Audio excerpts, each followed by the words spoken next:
Hello, and welcome to the Leaderful Fieldbook website. And I'm Joe Raelin.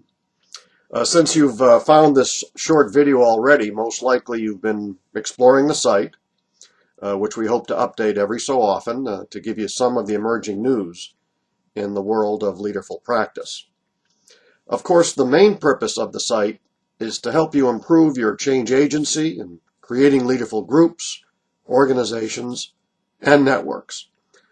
Of course, that's where the Leaderful Fieldbook comes into play. It's loaded with activities and cases to help you work with your staff and clients on leaderful change. Now, as for this video, I wanted to take the opportunity to comment on two of the most often asked questions about leaderful practice. First, where did the term leaderful come from? And second, what are these so-called 4 C's of leaderful practice? So here we go. What's the derivation of the term leaderful? Well, have you ever been with a team that was humming along almost like a single unit? Working together was a joy. Team members each had a specific functional role, but they seemed to implicitly support each other when warranted. Any one of the team members could speak for the entire team. And what would you call such a group? Well, when I was originally working in this line of research, I would ask some management groups, and at the time it was quite popular to call this a leaderless group. But I was never happy with this term. You see, the group isn't really leaderless because everybody is taking part in the leadership of what we might call the community, this assemblage of people congregating to accomplish work together. So in fact, it's not really leaderless.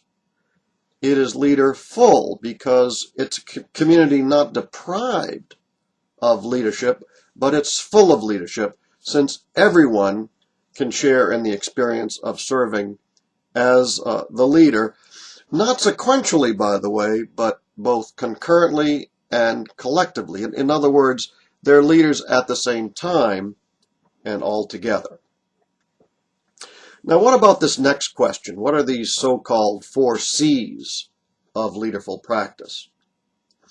Well, they represent 4 tenets of leadership that have been built in contrast to the dominant model, which is also based on 4 elements. First is that leadership is serial or sequential.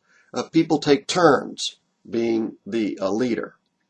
It's individual. There's only one leader at the top. It's also controlling and dispassionate. The 4 C's of leadership, in contrast, are that leadership be concurrent, collective, collaborative, and compassionate. So let me explain. Concurrent leadership means that not only can many members serve as leaders, they can do so at the same time. No one, not even the supervisor, has to stand down when someone is making a contribution to the team. Collective leadership means that everyone in the group can serve as the leader.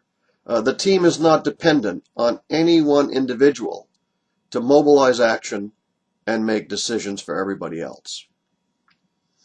Now, collaborative leadership means that anyone can advocate a point of view to contribute to the common good of the community, but that they are equally sensitive to the views of others. So through dialogue, the members essentially co-create the enterprise.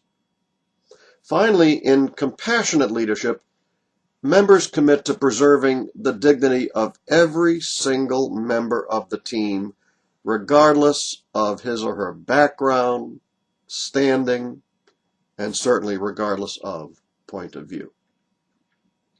Well, I hope these comments have been informative, and I look to see you again on the Leaderful Fieldbook website. So goodbye, everybody.